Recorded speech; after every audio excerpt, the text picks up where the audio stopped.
Hello बच्चों, let's see the question. A square loop of S length 2 meter carrying current of 2 ampere is placed with its S parallel to the XY axis. A magnetic field is passing through the XY plane and pressed as B equals B naught 1 plus 4x k cap, where B naught equals 5 Tesla.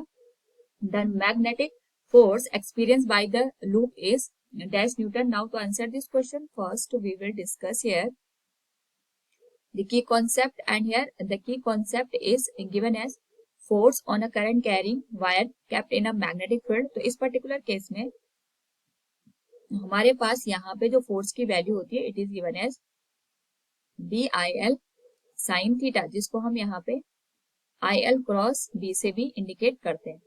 Question में यहाँ पे हमारे पास ये square loop दे रखा है. Suppose हम यहाँ पे इसको इस तरीके से ड्रॉ कर रहे हैं. एक्स एक्सिस हो गया, ये वाई एक्सिस हो गया, हमारे पास ये स्क्वायर लूप है. इसकी लेंथ 2 मीटर के बराबर दे रखी है और यहाँ पे इसकी जो एजेस है वो एक्स वाई एक्सिस के पैरेलल है.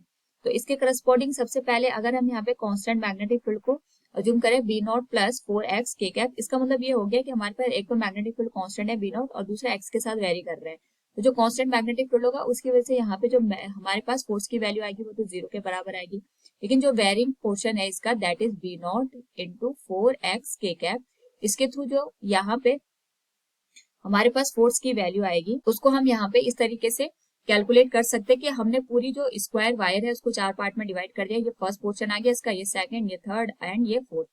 तो यहाँ पे अगर हम देखें फर्स्ट, अगर सपोज हम ये मान के चले करंट इस तरीके से फ्लो कर रही है तो जो फर्स्ट वायर होगी यहाँ पे इसके लिए जो x की वैल्यू आएगी वो 0 के बराबर आएगी, क्योंकि यहाँ पे हमने इसको ओरिजिन के रिस्पेक्ट में रखा है. तो x की वैल्यू इस पर्टिकुलर केस में 0 है, तो हमारे पास जो मैग्नेटिक फील्ड बनेगा वो 0 बनेगा. तो इसके करस्पॉन्डिंग जो फोर्स की वैल्यू आएगी वो 0 के बराबर आ जाएगी. नेक्स्ट अगर हम यहाँ पे कंसिडर करें जो हमारे पास सेकेंड और फोर्थ वायर है, इनमें जो करंट की डायरेक्शन है एक दूसरे के जस्ट अपोजिट है.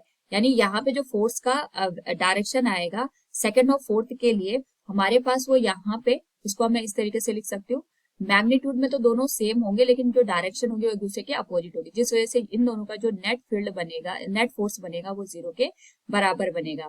साथ में यहाँ पे क्योंकि हमारे पास जो x की वैल्यू है वो हमने स्क्वायर यहाँ पे लूप को कंसिडर किया तो दोनों के लिए x यहाँ पे सेम आएगा, तो जिस वजह से हमारे पास जो फोर्स का मैग्नीट्यूड बनेगा वो सेम बनेगा. लेकिन करंट की डायरेक्शन की वजह से डायरेक्शन यहाँ पे अपोजिट हो जाएगी, जिसकी वजह से यहाँ पे नेट वैल्यू 0 हो गई. नेक्स्ट यहाँ पे जो हमारे पास थर्ड वायर है इसको हम यहाँ पे F4 से इंडिकेट कर लेंगे. नाउ हमारे पास जो थर्ड वायर है इसके थ्रू जो हमारे पास फोर्स की वैल्यू होगी that will be given as B I L sine theta, जिसको हम यहाँ पे आई एल बी से इंडिकेट कर लेते हैं. थीटा की वैल्यू इस पर्टिकुलर केस में हम सीधे 90 डिग्री लेके चलते हैं. तो हमारे पास जो यहाँ पे थर्ड वायर के लिए फोर्स की वैल्यू बनेगी that will depend on the current. 2 ampere का फ्लो कर रहा है, लेंथ हमारे पास 2 मीटर है, और जो मैग्नेटिक फील्ड है that will become B naught 4 into x के बराबर. इस केस में वैल्यू आ जाएगी 2 इंटू बी नॉट की जो वैल्यू है for this case it is 5 Tesla, it will multiply by 4.